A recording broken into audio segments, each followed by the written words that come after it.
বৃত্ত আমার ছোটই ভালো লাগে, ছোঁয়া আমার চেনাই ভালো লাগে, আয়োজন আড়ম্বরের থেকে বেশি আন্তরিকতা ভালো লাগে, উপহারের থেকে বেশি সঙ্গ ভালো লাগে, কমিটমেন্ট ভালো লাগে, অনেস্টি ভালো লাগে, নিজের কথা বলার চেয়ে মানুষের কথা শুনতে ভালো লাগে।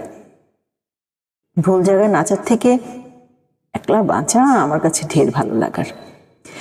খোলা মাঠ, নদীর ধার, রাতের আকাশ, পুরনো গান, চায়ের দোকান এসব আমার ব্যক্তিগত দুর্বলতা। নীরবতা ভালো লাগে, অপেক্ষা ভালো লাগে, পিছুটান ভালো লাগে। চালাক চতুর নই, বারবার বিশ্বাস করে বারবার ঠকতে ভালো লাগে। আজকের দিনে একটু ব্যাকডেটেড হলেও আমার এই ভার্সনটাকে আমি খুব ভালোবাসি, যা কারোর জন্য কোনোদিনও বদলায়নি, যা কারোর জন্য কোনোদিনও বদলাবও না।